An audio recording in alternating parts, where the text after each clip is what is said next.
What is up, future millionaires? Welcome back to my channel. It is your girl, Ellie Talks Money, and in today's video, we are going over 4 things that you need to do before the end of this year, okay?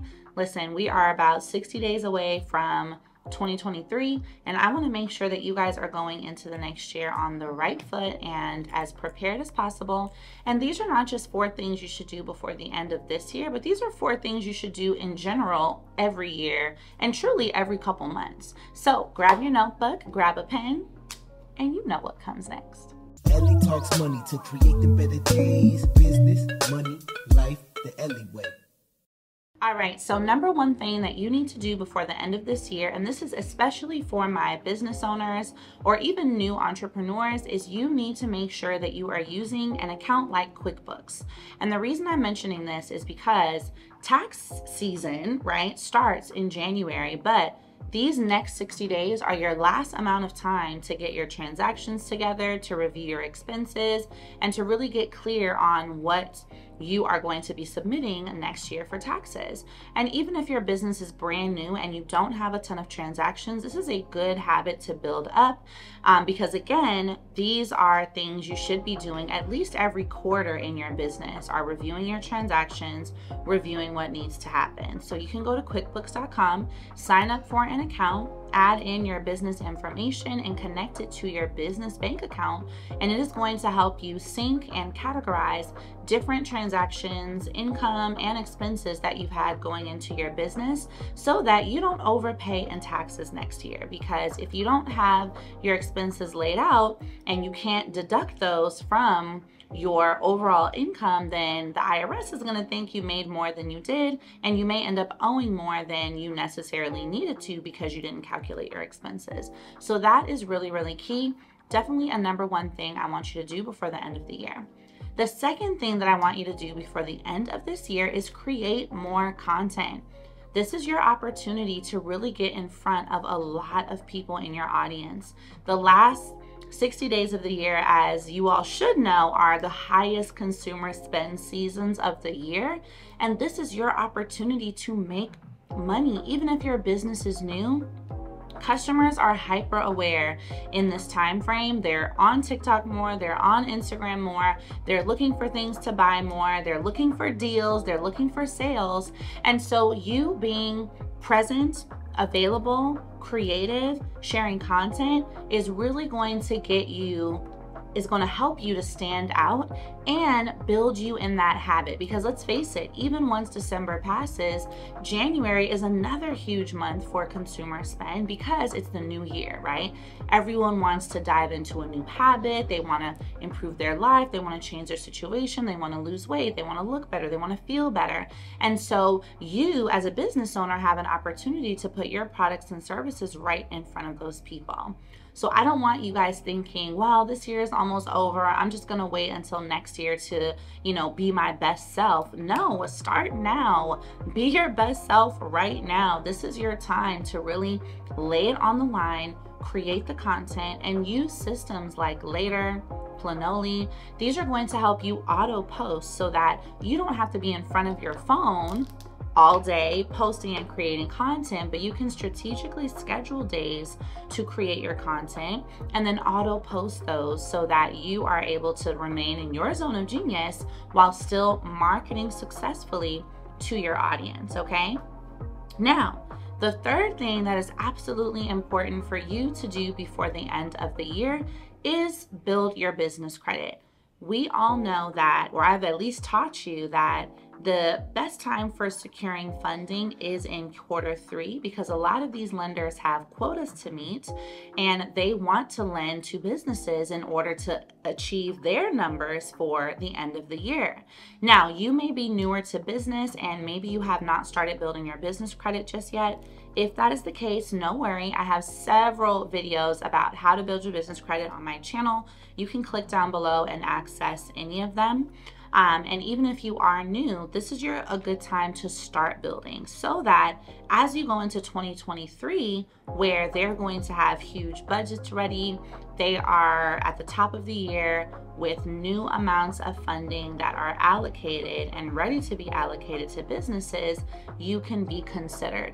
Typically, you're going to want to have at least 3 to 4 months of trade line history and business credit history on your report in order to be able to get good lines of credit and good business credit cards.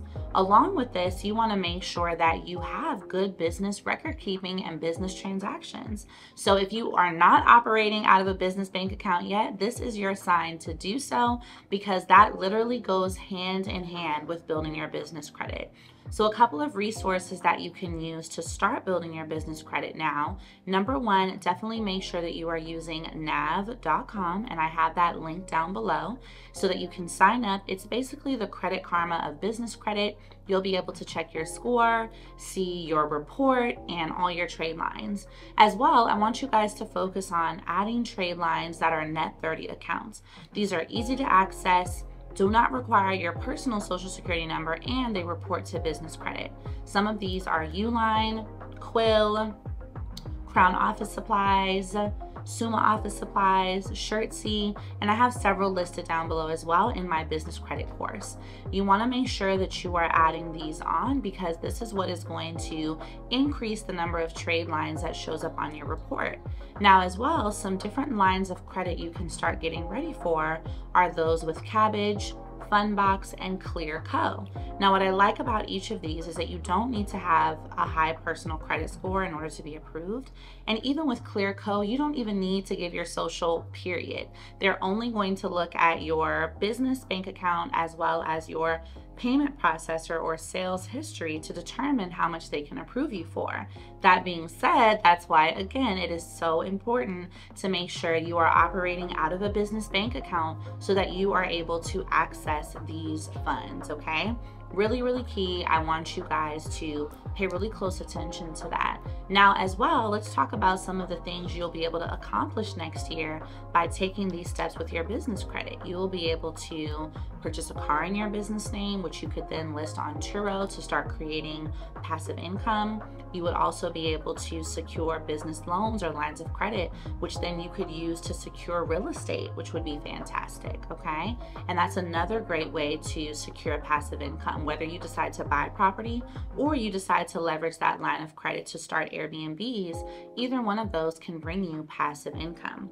Now, the fourth thing that I want you to do before the end of this year, and this should become a new habit of yours, is I want you to invest in the stock market, okay? Now, I'm not telling you to throw all your money in crypto or throw all your money into one stock, but a great thing to have are index funds, I-bonds, and the way you can find index funds are on any general investing account. So Fidelity, M1 Finance, what's the other one? TD Ameritrade, and certain index funds, for example, like QQQ or VTI, typically provide pretty stable returns, and index funds are a safe investment. Generally, they are always going to return somewhere between 6 to 8%, and so it's a good place if you are a moderate to low risk investor. It's a good place to put your money, but your money is getting a return.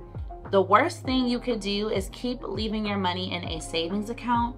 In a savings account, it is not growing for you. It is not appreciating for you.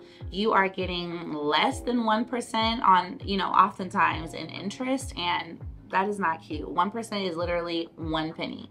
So we don't want to do that anymore. That's something I need you to let go. And instead, I need you to start investing. Even if you just put your first $100 in the account, make it a habit to put $100 away into an investment account every month.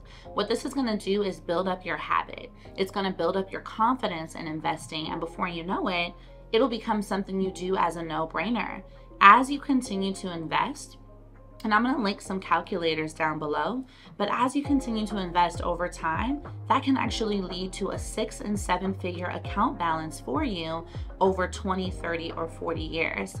What other bank, what bank account, what savings account is giving that? No one is giving that. So these are really 4 great things that I want you to adapt and start doing before the end of the year. And I want to make sure that these are things you continue. Don't just do these for this, next 60 days before we hit 2023, but really continue to do this and make this a monthly or quarterly practice for yourself, for your business, and for your life. This is how you're going to scale up. This is how you're going to make more money, and this is how you're going to build a legacy. All right?